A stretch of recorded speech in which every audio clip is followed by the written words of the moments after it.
So if you always think about the palm of your hand as the core. If you hold your hand up flat, your palm is a square shape, right? If you put your hand into a ball, it then becomes more circular. And another trick that I was wanted to show you is that as you're working on your drawing, get another piece of paper like this and put your hand holding your object on the paper. This is actually how it should look as you're drawing on the paper, the exact size. So that's going to give you a good idea of how large you need to blow up your hand. A lot of people are fighting me saying, oh, my hand is not that big. So that's why I'm saying put your hand on a blank piece of paper next to you as you draw.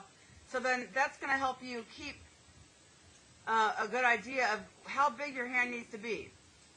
I mentioned earlier too, please pay attention to pushing down. Remember, we talked about line weight. If you push down, if you just barely push down, very, very lightly, if you need to, remember, hold your pencil further away, those lines are going to be easier to erase. If you are pushing down this hard and drawing lines, when you go to erase, you're always going to have a ghost image. So your brain is going to naturally keep going back to that line. So that's another thing you want to avoid. The other thing you can do is lightly outline those shapes. Remember, our hand is going to be a square shape, right? And then all of our fingers radiate off of that shape. So if you guys look, your thumb is 1 cylinder, 2 cylinder. Your other fingers are 1, 2, 3 cylinders. They're also different heights. Your pointer finger is smaller than your middle finger, and your ring finger, it goes pretty much in the middle. Some of us might have different variations, but pay attention to basically where they line up. Like my pinky lines up right here where my ring finger bends. So when I'm going to draw my fingers, first I have my palm, right? Then I have my wrist. The wrist is a little bit smaller. That's a cylinder. I think it helps to draw those shapes because it's going to help these lines. Remember, we talked about cross contour. See the lines on my wrist, they're curving. That's going to imitate the cylinder, right? And now, if I do my thumb, a lot of people are struggling with this part. So if you look, it's almost like the shape of a ball, right? So I'm going to layer that here on the bottom of my hand. And then I have my thumb. My thumb is a small cylinder. Thumb. And then the top of my thumb is a smaller cylinder, right? My fingers, I'm going to show you guys how to do bending fingers too. So my pointer finger, right, is the first cylinder. Then I have my second cylinder. And then my third cylinder, which is the tip of my finger. My middle finger is right next to it. The cylinders on the bottom are about the same, right? Then I have, this one's a little bit longer. So I'm going to make this cylinder a little bit taller. And then, of course, the final cylinder, the top of my finger. So see how I just outlined those cylinders? Now watch what happens. I can come back in, and I can add, I'm going to look, and I'm going to add my contour outline. And a lot of people are forgetting, which is really important, paying attention to like subtle variations where things might curve in more. Also the inside lines. The inside lines are really important. So you notice that where it bends right here, there's a huge line on either side, and they're curving in opposite directions. And there's a big fold right there and a piece of skin that comes down there, and then I can go into my hand. All right, so there I have my thumb. And I can erase those lines if I need to. Then I have my palm.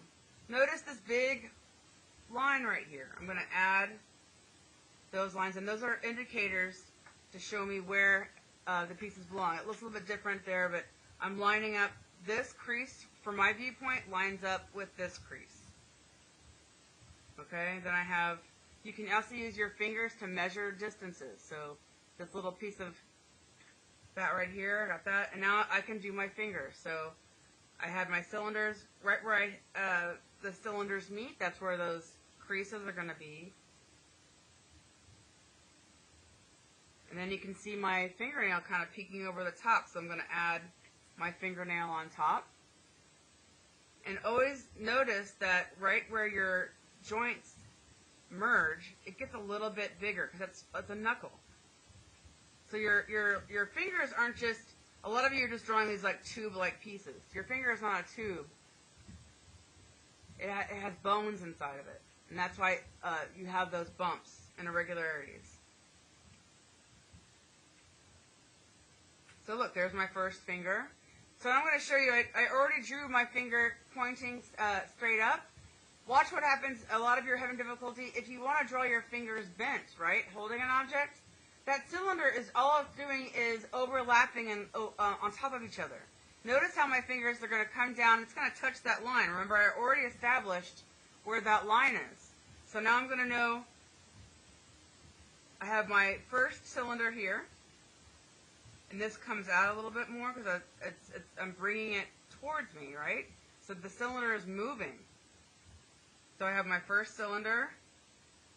Then the knuckle comes down towards me, this direction. I'm going to imitate that same direction. And then the third cylinder, there. So see how 1, 2, 3. Now all I can come in and I'm going to put those lines in. So I have that inside crease right here,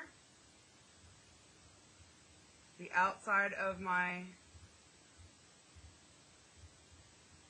finger, and that's my knuckle where those cylinders meet. You guys seeing this? I have those lines on top, and then the top of my finger and my fingernail. So there I have my bent finger. You see it?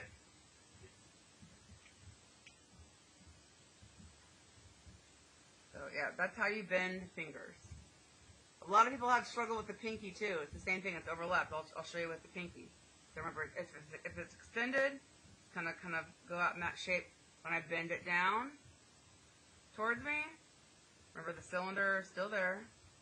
Cylinder, main cylinder, then the cylinder comes out, and the final one comes down.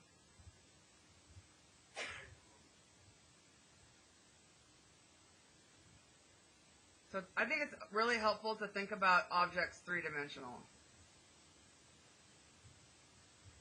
See? There you go. Third one.